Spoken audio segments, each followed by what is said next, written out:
વિદ્યાર્થી મિત્રો, આપણી આ YouTube channel easy account by MK ગોંડલિયામાં હું મુકેશ ગોંડલિયા આપ સૌ વિદ્યાર્થી મિત્રોનું હાર્દિક સ્વાગત કરું છું. વિદ્યાર્થી મિત્રો, આજના આ લેક્ચર દરમિયાન આપણે નામાના મૂળ તત્વ વિષયના ભાગ 2 ના પ્રકરણ 1 શેર મૂડીના હિસાબો વિશે અભ્યાસ કરીશું. વિદ્યાર્થી મિત્રો, રેગ્યુલર પરીક્ષામાં ભાગ 2ના આ પ્રકરણ 1 શેરમૂડીના હિસાબોમાંથી કુલ 10 ગુણના પ્રશ્ન પૂછાય છે. મારાથી ભૂલથી જરા કુલ ગુણ 8 લખાઈ ગયા છે, પણ કુલ ગુણ 10 છે. એ 10 ગુણનામાં એક વિભાગ એમાં વિકલ્પ પ્રકારનો પ્રશ્ન હોય છે, એક વિભાગ બીમાં 1-2 વાક્યને લગતો પ્રશ્ન હોય છે 1 ગુણનો, અને એક વિભાગ ઈમાં 8 ગુણનો એક પ્રશ્ન હોય છે. તો આ રીતે આ પ્રકરણ 1ના કુલ ગુણ 10 છે. તો આપણે અહીંયા ભાગ 2થી કંપની સ્વરૂપની શરૂઆત થાય છે. આપણે ભાગ 1માં ભાગીદારી પેઢીને લગતા બધા પ્રકરણો હતા. હવે ભાગ 2થી કંપની સ્વરૂપ વિશે આપણે અભ્યાસ કરવાનો છે. એટલે સૌપ્રથમ થોડી કંપની વિશે માહિતી આપણે મેળવશું. તો ભારતમાં સૌપ્રથમ કંપની માટે એક અલગ કાયદો 1956માં બન્યો. એને કંપની ધારા 1956 તરીકે ઓળખવામાં આવે છે. પણ હાલમાં ભારત સરકારે જૂના કંપનીનો જે 1956નો કાયદો હતો એમાં જરૂરી ફેરફારો કરીને હવે એક નવો કંપની ધારો બનાવ્યો છે, જે બનાવ્યો છે 2013માં. બરાબર. અને 2013માં એ કાયદો અમલમાં મૂકવામાં આવ્યો છે. એટલે પહેલાં કંપની ધારો હતો 1956, એ પ્રમાણે કંપનીઓ હિસાબો તૈયાર કરતી. હવે એમાં ફેરફાર કરી અને નવો કંપની ધારો તૈયાર કરવામાં આવ્યો છે 2013માં. એટલે યાદ રાખજો, 2013માં નવો કંપની ધારો તૈયાર કર્યો. આગળ આપણે મુદ્દો જોઈએ કંપનીના પ્રકારો. જે કંપનીની સ્થાપના થાય છે, કંપનીની જુદા જુદા ઘણા પ્રકારો હોય છે. તો અહીંયા જે પ્રકારો છે એમાં પહેલો પ્રકારનો મુદ્દો છે કંપનીની સ્થાપનાને આધારે. પરીક્ષામાં એક વાક્યમાં સવાલ પૂછાય કે કંપનીની સ્થાપનાને આધારે કંપનીના પ્રકારો જણાવો. અહીંયા જે આપેલું છે તે કંપનીની સ્થાપનાને આધારે કંપનીના મુખ્ય 2 પ્રકાર. એક છે કાયદા દ્વારા સ્થાપિત કંપની કે કોર્પોરેશન, અને બીજું છે નોંધાયેલી કંપની. એટલે યાદ રાખજો, સ્થાપનાને આધારે કંપનીના મુખ્ય 2 પ્રકાર. એક કાયદા દ્વારા સ્થાપિત કંપની કે કોર્પોરેશન, અને બીજું નોંધાયેલી કંપની. તો કાયદા દ્વારા સ્થાપિત કંપની કે કોર્પોરેશન કોને કહેવાય? ખાસ યાદ રાખજો, વ્યાખ્યા એક વાક્યમાં વારંવાર પૂછાય છે. મેં યલો હાઇલાઇટ વડે એ દર્શાવેલું છે કે કાયદા દ્વારા સ્થાપિત કંપની કે કોર્પોરેશન કોને કહેવાય? તો કેન્દ્ર અથવા રાજ્ય સરકાર દ્વારા પસાર કરાયેલ ખાસ કાયદા હેઠળ નોંધાયેલ કે સ્થપાયેલ કંપની કે કોર્પોરેશન. એટલે કાયદા દ્વારા સ્થાપિત કંપની એટલે કેન્દ્ર સરકાર અથવા તો રાજ્ય સરકાર પોતે ખાસ કાયદો પસાર કરે છે, અને એ કાયદો પસાર કરી અને કોઈ કંપનીની જ્યારે સ્થાપના કરે તો એને કાયદા દ્વારા સ્થાપિત કંપની કે કોર્પોરેશન તરીકે ઓળખવામાં આવે છે. અહીંયા મેં દાખલા તરીકે કરીને પહેલું નામ લખ્યું છે, એ પણ ખાસ યાદ રાખજો. પરીક્ષામાં વિકલ્પ પ્રકાર કે એક વાક્યમાં પણ વારંવાર પૂછાય છે કે કોર્પોરેશનનું એક ઉદાહરણ દર્શાવો, અથવા તો નીચેનામાંથી કઈ કાયદા દ્વારા સ્થાપિત કંપની છે. તો ખાસ પહેલું ઉદાહરણ દાખલા તરીકે કરીને લખ્યું છે, યાદ રાખજો, ભારતીય જીવન વીમા નિગમ, જેને ઇંગ્લિશમાં કહેવાય life insurance corporation of India, અને ટૂંકમાં એને ઓળખીએ છીએ આપણે LIC તરીકે. બરાબર. એટલે ધ્યાન રાખજો, આપણી LIC જે છે ભારતીય જીવન વીમા નિગમ, એ કાયદા દ્વારા સ્થાપિત કંપની કે કોર્પોરેશન છે. આ સિવાય પણ થોડા ઉદાહરણો આપ્યા છે, આપણે જોઈ લઈએ. એ પણ યાદ રાખજો. The new India assurance company limited, ત્યાર પછી છે ગુજરાત રાજ્ય નાણાકીય નિગમ, ત્યાર પછી છે ગુજરાત રાજ્ય નાગરિક પુરવઠા નિગમ લિમિટેડ. એટલે આ જે કંઈ અહીંયા ઉદાહરણો આપેલા છે એ બધા કાયદા દ્વારા સ્થાપિત કંપનીઓના ઉદાહરણો છે. એટલે ખાસ કરીને સૌથી વધુ આ ઉદાહરણોમાં જીવન વીમા નિગમ એટલે કે LIC વિશે વધારે પૂછાય છે, છતાં પણ બીજા જે વિગતો છે એ પણ યાદ રાખજો. એમાં ખાસ કરીને ગુજરાત રાજ્ય નાણાકીય નિગમ, બરાબર, એ પણ વારંવાર પૂછાતું હોય છે. તો કંપનીનો સ્થાપનાના આધારે બીજો પ્રકાર આવે નોંધાયેલી કંપની. આ નોંધાયેલી કંપનીનો મતલબ શું થાય? બરાબર, તો જે કંપની તમે શીખી ગયા છો આગળ 11મા ધોરણમાં કે કંપનીની સ્થાપના કરતી વખતે એને સૌપ્રથમ નોંધણી કરાવવી પડે છે. તો આ જે નોંધણી કરાવવામાં આવે છે એ નોંધણી કરાવવાની દૃષ્ટિએ કંપની મુખ્ય બે પ્રકારની હોય છે. એક ખાનગી કંપની અને બીજી જાહેર કંપની. એટલે પરીક્ષામાં યાદ રાખજો, નોંધણીના આધારે કંપનીના મુખ્ય બે પ્રકાર, નોંધણીના આધારે કંપનીના મુખ્ય બે પ્રકાર છે, જે અહીંયા તમને દર્શાવેલ છે. ખાનગી કંપની અને બીજો પ્રકાર આવે જાહેર કંપની. બરાબર, નોંધણીના આધારે કંપનીના મુખ્ય બે પ્રકાર, ખાનગી કંપની અને બીજો પ્રકાર છે જાહેર કંપની. તો સૌપ્રથમ આપણે હવે જોઈએ ખાનગી કંપની કોને કહેવાય. તો ખાનગી કંપની એટલે અહીંયા મેં ગ્રીન હાઇલાઇટ વડે દર્શાવેલું છે. ખાનગી કંપની એટલે શું? તો કે કંપની કે જે પોતાના નિયમન પત્ર, જેને આર્ટિકલ ઓફ એસોસિએશન કહેવામાં આવે છે, દ્વારા નંબર 1 સભ્યોના શેર ફેરબદલ કરવાના અધિકાર ઉપર નિયંત્રણ મૂકે. એટલે કે એ કંપનીના જે સભ્યો હોય એણે કંપનીના શેર ખરીદ્યા હોય, બરાબર, અને એ શેર એ લોકો ફેરબદલ એટલે કોઈને વેચી શકે નહીં, ફેરબદલી કરી શકે નહીં. તો એ ફેરબદલી કરવાના અધિકાર ઉપર નિયંત્રણ મૂકેલું હોય. સેકન્ડ મુદ્દો છે કે સભ્યોની સંખ્યા 200થી વધુ નહીં, એ રીતે નિયંત્રણ મૂકે. એટલે યાદ રાખજો ખાસ, ખાનગી કંપનીમાં વધુમાં વધુ કેટલા સભ્યો હોઈ શકે? 200 સભ્યો. 200થી વધુ સભ્યો ખાનગી કંપનીમાં જોડાઈ શકતા નથી. ખાસ યાદ રાખજો, 200 સભ્યો. ત્રીજો મુદ્દો છે કે તેના શેર કે ડિબેન્ચર ખરીદવા માટે જાહેર જનતાને આમંત્રણ આપવા પર પ્રતિબંધ હોય. એટલે કે આ ખાનગી કંપની છે એ પોતે જાહેર જનતા માટે શેર કે ડિબેન્ચર બહાર પાડી શકતી નથી. એના જે સભ્યો જોડાયેલા હોય તે જ માત્ર શેર કે ડિબેન્ચર ખરીદી કરી શકતા હોય છે. જાહેર જનતામાંથી કોઈ આ કંપનીના શેર કે ડિબેન્ચર ખરીદી શકતું નથી. અને આગળ ચોથો મુદ્દો છે કે ઓછામાં ઓછા 2 સભ્ય હોવા જોઈએ. ખાનગી કંપનીની સ્થાપના કરવી હોય તો ઓછામાં ઓછા કેટલા સભ્યો હોવા જોઈએ? 2. એટલે ખાસ યાદ રાખજો, ખાનગી કંપની માટે ઓછામાં ઓછા 2 સભ્યો અને વધુમાં વધુ કેટલા? તો કે 200થી વધુ નહીં. આ ખાસ યાદ રાખજો. તો જે કંપની આ 4 મુદ્દાને આધારે સ્થપાય છે, આવી કંપનીઓને શું કહેવામાં આવે છે? ખાનગી કંપની. ફરી એક વખત કે ખાનગી કંપની કોને કહેવાય? તો કે નંબર 1 સભ્યોના શેર ફેરબદલ કરવાના અધિકાર ઉપર નિયંત્રણ મૂકે. નંબર 2 સભ્યોની સંખ્યા 200થી વધુ ના હોય. 3 તેના શેર કે ડિબેન્ચર ખરીદવા માટે જાહેર જનતાને આમંત્રણ આપવા પર પ્રતિબંધ હોય. અને ચોથો મુદ્દો, ઓછામાં ઓછા 2 સભ્ય હોવા જોઈએ. અને આ ઉપરાંત બીજું એક યાદ રાખજો, નીચેનું વાક્ય કે ખાનગી કંપનીના નામની પાછળ પ્રાઇવેટ લિમિટેડ શબ્દ લખાય છે. એટલે કોઈ પણ ખાનગી કંપની છે એના નામની પાછળ પ્રાઇવેટ લિમિટેડ શબ્દ લગાડવામાં આવે છે. તો નોંધાયેલી કંપનીના આધારે બીજો પ્રકાર આવે જાહેર કંપની. જાહેર કંપની કોને કહેવામાં આવે?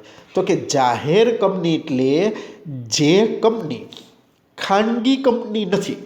આપણે આગળ ખાનગી કંપની શીખી ગયા. તો કે જે કંપની ખાનગી કંપની નથી એવી કંપનીઓને કેવી કંપની કહેવામાં આવે છે? જાહેર કંપની. બરાબર.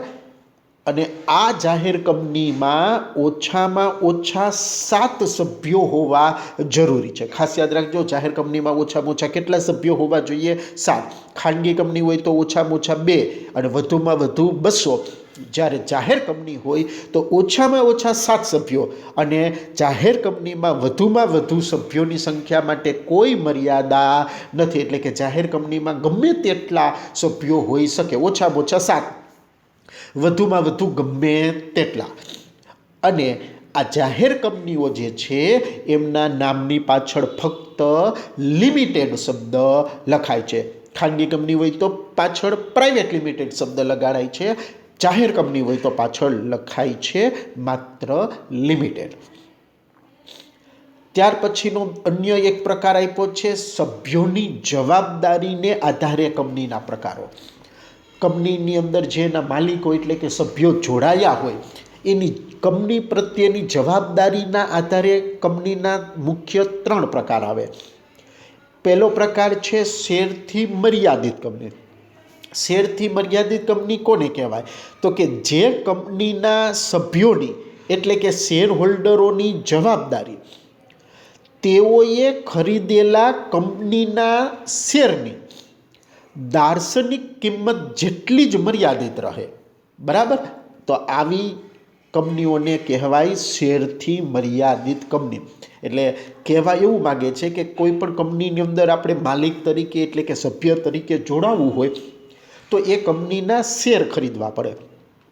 તો જે વ્યક્તિ એની અંદર જોડાયો છે, જેને આપણે શેર હોલ્ડર કહેવાય છે, એની જવાબદારી કંપની પ્રત્યે કેટલી? તો કે એણે જે શેર ખરીદ્યા છે એની જે કિંમત હોય એટલી એની જવાબદારી, એનાથી વધુ નહીં. માનો કે કોઈ વ્યક્તિ છે, કોઈ કંપનીના શેર ખરીદે છે, 10 શેર ખરીદે છે, એક શેરની કિંમત છે માની લો કે 50 રૂપિયા, એટલે 10 શેર ખરીદ્યા છે, એક શેરના ભાવ છે 50 રૂપિયા, એટલે એનો મતલબ કે એણે 500 રૂપિયાના ટોટલ શેર ખરીદ્યા અને એ કંપનીનો સભ્ય બન્યો. તો આ વ્યક્તિની જવાબદારી કેટલી? તો કે એણે કેટલા રૂપિયાનું રોકાણ કર્યું? 500 રૂપિયાનું ટોટલ, 500 રૂપિયાના કુલ 10 શેર ખરીદ્યા. તો એની જવાબદારી આ શેરની કિંમત એટલે કે 500 રૂપિયા જેટલી.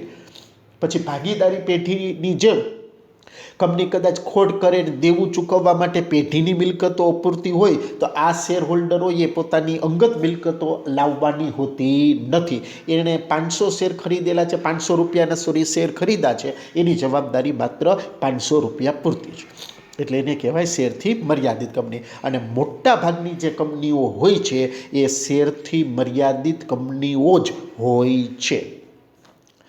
સેકન્ડ જવાબદારીના આધારે પ્રકાર આવે બાંયધરીથી મર્યાદિત કંપની.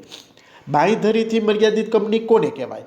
તો કે કંપનીના વિસર્જન વખતે એટલે કે બંધ થઈ ત્યારે સભ્યોએ આપેલી બાંયધરી સભ્યો માટે મર્યાદિત રહે છે. એટલે કહેવાય એવું માગે છે કે આ ટાઈપની જે કંપની હોય છે એની અંદર જે શેર હોલ્ડર એટલે કે એના સભ્યો જોડાયા હોય એ લોકોએ એક બાંહેધરી આપી હોય, વચન આપ્યું હોય કે કંપનીને જરૂર પડશે ત્યાં સુધી આટલા રૂપિયા સુધી અમે રૂપિયા પૂરા પાડીશું. માની લો કે કોઈ વ્યક્તિ છે આવી બાંયધરીથી મર્યાદિત કંપનીની અંદર જોડાય છે અને એ જોડાતી વખતે એક બાંહેધરી કંપની નાખશે કે હું 1 લાખ રૂપિયા સુધીની મૂડી આપીશ. તો એણે બાંયધરી આપી છે 1 લાખ રૂપિયા સુધીની. એટલે કંપની જ્યારે વિસર્જન થાય, બંધ થાય અને કદાચ દેવું ચૂકવવાનું થાય તો આ શેર હોલ્ડરે કેટલીક રૂપિયાની બાંયધરી કંપનીને આપેલી, જોડાયો ત્યારે 1 લાખ રૂપિયાની. તો એનો મતલબ કે એની જવાબદારી એણે જેટલી બાંયધરી 1 લાખ રૂપિયાની આપી હોય તો 1 લાખ રૂપિયા પૂરતી જ એની જવાબદારી રહેશે, વધુ એણે ચૂકવવાના રહેશે નહીં. તો આવી કંપનીઓને બાંયધરીથી મર્યાદિત કંપની કહેવામાં આવે છે. અને આવી જે બાંયધરીથી મર્યાદિત કંપનીઓ છે એ જરા શા માટે સ્થાપવામાં આવે છે? તો કે સામાન્ય રીતે આવી બાંયધરીથી મર્યાદિત કંપની છે એ નફાના હેતુ માટે નહીં પરંતુ કળા, ત્યાર પછી છે વિજ્ઞાન, સામાજિક કલ્યાણ, રમતગમત, સાંસ્કૃતિક જેવી વિવિધ પ્રવૃત્તિઓની ઉન્નતિ કે ફેલાવા માટે સ્થાપવામાં આવે છે. ધ્યાન રાખજો, આ બાંયધરીથી મર્યાદિત કંપનીઓ શા માટે સ્થાપવામાં આવે છે? તો કે આવી કંપનીનો હેતુ નફો કમાવાનો હોતો નથી પરંતુ કળા, વિજ્ઞાન, સામાજિક કલ્યાણ, રમતગમત, સાંસ્કૃતિક પ્રવૃત્તિઓ વગેરેની ઉન્નતિ કે ફેલાવો થાય એના માટે સ્થાપવામાં આવે છે. અને આનું ઉદાહરણ છે એ ખાસ યાદ રાખજો. ખાસ યાદ રાખજો, આનું ઉદાહરણ બાંહેધરીથી મર્યાદિત કંપની એટલે એનું ઉદાહરણ છે Board of Control for Cricket in India, જેને આપણે ટૂંકમાં BCCI તરીકે ઓળખીએ છીએ.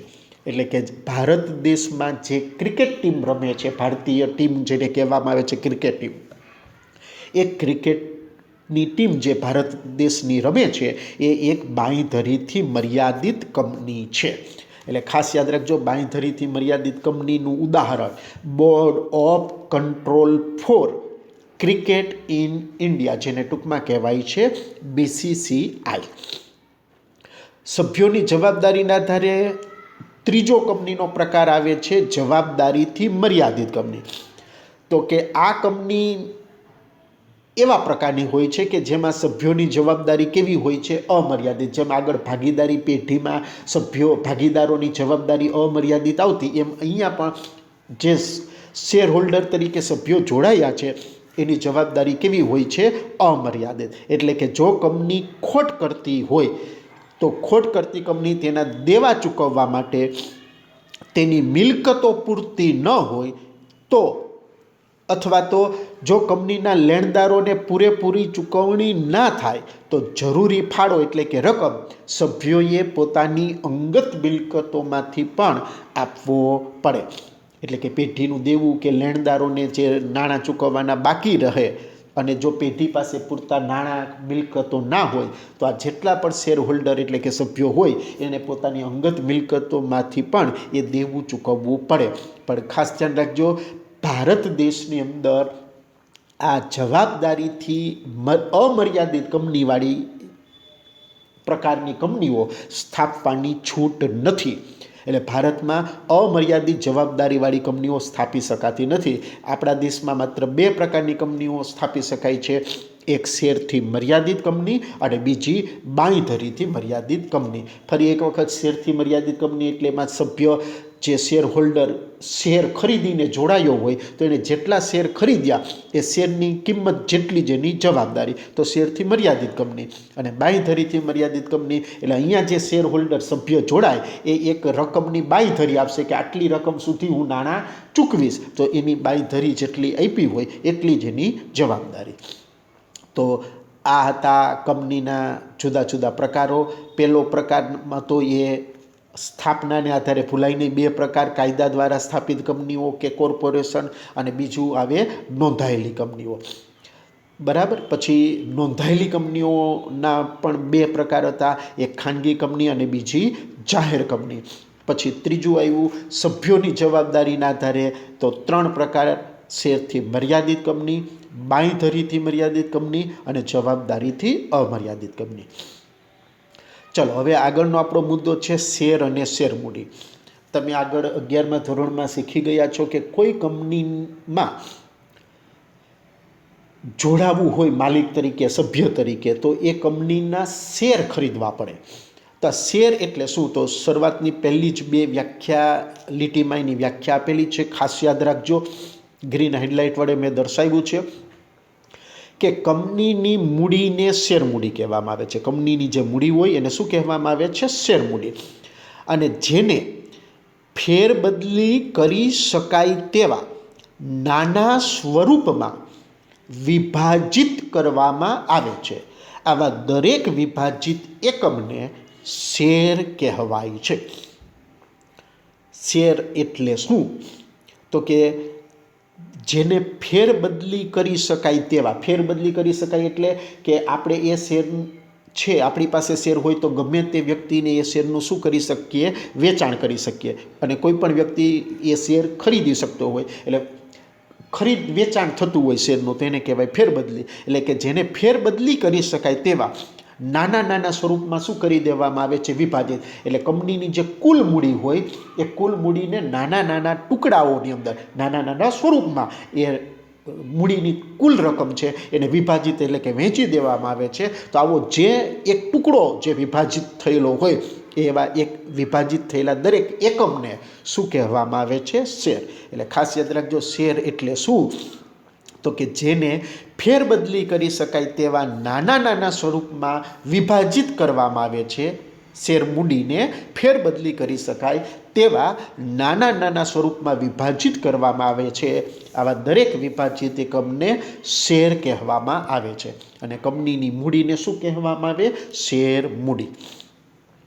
ત્યાર પછીનું હાઇલાઇટ છે કે કંપની પોતાની મૂડી ઊભી કરવા કાયદા પ્રમાણેની જરૂરિયાત મુજબ વિજ્ઞાપન પત્ર બહાર પાડીને, વિજ્ઞાપન પત્ર એટલે જાહેરાત એક પ્રકારની, બહાર પાડીને લોકોને તેના શેર ખરીદવા માટે આમંત્રણ આપે છે. અને જે લોકો કંપનીના શેર ખરીદે છે તે કંપનીના સભ્ય એટલે કે શેર હોલ્ડર કહેવાય છે. જે વ્યક્તિ કંપનીના શેર ખરીદે એ વ્યક્તિને શું કહેવામાં આવે છે? Share holder. હવે કંપની જે શેર બહાર પાડે છે એ મુખ્યત્વે બે પ્રકારના શેર હોય છે. કંપની જે શેર બહાર પાડે તે એક પ્રેફરન્સ શેર અને બીજા હોય છે ઇક્વિટી શેર. તો પ્રેફરન્સ શેર એટલે શું? તો કે પ્રેફરન્સ શેર એટલે એવા શેર કે તે શેર ધરાવતા સભ્યો કંપનીની હયાતી દરમિયાન ઇક્વિટી શેર પર ડિવિડન્ડ ચૂકવતા પહેલાં નક્કી કરેલ દર મુજબ ડિવિડન્ડ મેળવવા માટે હકદાર છે. તેમજ કંપનીના વિસર્જન સમયે મૂડી પરત મેળવવા માટે ઇક્વિટી શેર ધરાવતા સભ્યો કરતાં અગ્ર હક ધરાવે છે. આ પ્રેફરન્સ શેરનો મતલબ શું થાય? તો કે પ્રેફરન્સ શેર એટલે એવા શેર કે કંપનીની હયાતી દરમિયાન, એટલે કંપની ચાલુ હોય એ સમય દરમિયાન, બીજો જે આપણો શેરનો પ્રકાર આવે ઇક્વિટી શેર, તો એ ઇક્વિટી શેર હોલ્ડર છે એના કરતાં પહેલાં ડિવિડન્ડ મેળવવા માટે હકદાર હોય. ડિવિડન્ડ એટલે એક પ્રકારનું વળતર. કોઈ પણ કંપનીના આપણે શેર ખરીદીએ તો એ શેર ઉપર આપણને વળતર સ્વરૂપે ડિવિડન્ડ મળે. જેમ દાખલા તરીકે આપણે કોઈને ઉછીના રૂપિયા આપીએ તો વળતર તરીકે આપણને શું મળે? ઉછીના રૂપિયા ઉપર વ્યાજ મળે. એવી જ રીતે કોઈ કંપનીના આપણે શેર ખરીદીએ તો એ શેર ઉપર આપણને વળતર રૂપે ડિવિડન્ડ મળે. તો પ્રેફરન્સ શેર એટલે શું? તો કે ટોટલ શેર બે પ્રકારના આવે, એક ઇક્વિટી શેર અને બીજા પ્રેફરન્સ શેર. તો પ્રેફરન્સ શેર એટલે પહેલાં જે ઇક્વિટી શેર છે એના કરતાં પહેલાં નક્કી કરેલું ડિવિડન્ડ મળવાનો હક હોય. તેમજ કંપનીનું વિસર્જન થાય એટલે કે કંપની બંધ થાય કાયમ માટે, અને જ્યારે કંપની મૂડી પરત કરતી હોય તો પેલા ઇક્વિટી શેર હોલ્ડરો જે છે એને મૂડી પરત કરતાં પહેલાં આ પ્રેફરન્સ શેર હોય એની મૂડી પહેલાં પરત થાય એવો હક ધરાવે. તો આવા શેરને કહેવામાં આવે પ્રેફરન્સ શેર. અને પછી સેકન્ડ છે ઇક્વિટી શેર, અથવા એનું બીજું નામ છે ઓર્ડિનરી શેર. ઇક્વિટી શેર એટલે શું? તો એકદમ શરૂઆતમાં જ લખ્યું છે કે જે શેર પ્રેફરન્સ શેર નથી તેવા શેરને શું કહેવામાં આવે છે? Equity share. એટલે પ્રેફરન્સ શેર ના હોય એ ઇક્વિટી શેર કહેવાય. અને બીજી રીતે બોલવું હોય તો ઇક્વિટી શેર એટલે શું? તો કે ઇક્વિટી શેર એટલે એવા શેર કે જેને પ્રેફરન્સ શેર હોલ્ડરોને ડિવિડન્ડ આપ્યા પછી ડિવિડન્ડ મળે, ઉપરાંત કંપનીનું વિસર્જન થાય તો પ્રેફરન્સ શેર હોલ્ડરોને પહેલાં મૂડી પરત થાય અને પછી આ ઇક્વિટી શેર હોલ્ડરોને મૂડી પરત થાય. ટૂંકમાં જે પ્રેફરન્સ શેર નથી એને કેવા શેર કહેવાય? Equity share. આ ઉપરાંત ઇક્વિટી શેરમાં ખાસ અમુક બાબત જે છે એ બીજી લીટીમાં કે ઇક્વિટી શેર ધરાવનારાઓને કંપનીની સભામાં મતદાન એટલે કે વોટિંગ કરવાનો અધિકાર મળે છે. કેમ કે ઇક્વિટી શેર ખરીદેલા હોય તો એ શેર ખરીદનાર વ્યક્તિ કંપનીનો માલિક ગણાય છે. એટલે કંપનીના કોઈ મહત્ત્વના નિર્ણયો હોય ત્યારે એની કંપનીના શેર હોલ્ડરોની સભા બોલાવવામાં આવે છે, અને સભામાં એ જે કંઈ નિર્ણય હોય એને લગતું વોટિંગ કરવાનું હોય છે, મતદાન કરવાનું હોય છે, એમાં એ મત આપી શકે છે. ઉપરાંત ત્રીજી લીટીમાં સૂચના છે એ પ્રમાણે કે પ્રેફરન્સ શેર પર નક્કી થયેલા દરે ડિવિડન્ડ આપ્યા બાદ વધતા નફામાંથી ઇક્વિટી શેર પર કંપનીના સંચાલકોએ કરેલ ભલામણોનો કંપનીના શેર હોલ્ડરની સામાન્ય સભામાં ઠરાવ પસાર કરીને ડિવિડન્ડ આપવામાં આવે છે. એટલે આ એવું કહેવા માગે છે કે આગળના જે પ્રેફરન્સ શેર છે એના ઉપર જે વળતર એટલે કે ડિવિડન્ડ આપવામાં આવે એ મોટે ભાગે ફિક્સ હોય કે ભાઈ દાખલા તરીકે 5%, 10% એમ ફિક્સ હોય. પણ આ ઇક્વિટી શેર ઉપર જે વળતર એટલે કે ડિવિડન્ડ આપવામાં આવે એ ફિક્સ હોતું નથી. એટલે કંપની શું કરશે? પોતાના નફામાંથી પહેલાં પ્રેફરન્સ શેર હોલ્ડરોને ડિવિડન્ડ આપી દેશે. એ ડિવિડન્ડ ચૂકવ્યા પછી જેટલો પણ નફો વધ્યો હોય એ નફા માંથી કેટલું ડિવિડન્ડ આપવું એ લોકો સંચાલકોએ કરેલી ભલામણોને આધારે સામાન્ય સભામાં ઠરાવ પસાર કરીને ડિવિડન્ડ આપી શકે. એટલે કંપની, એનો મતલબ એવો થયો કે પ્રેફરન્સ શેર ઉપર નક્કી કરેલું જ વળતર મળશે, જ્યારે ઇક્વિટી શેર ઉપર જો કંપનીને નફો વધુ મળ્યો હશે તો એને ડિવિડન્ડ એટલે કે વળતર પ્રેફરન્સ શેર કરતાં વધુ રકમમાં મળશે. ટૂંકમાં ઇક્વિટી શેર છે એ કંપનીની માલિકીની મૂડી કહેવાય, બરાબર. અને પ્રેફરન્સ શેર એક પ્રકારની ઉછીની મૂડી તરીકે ઓળખવામાં આવે છે.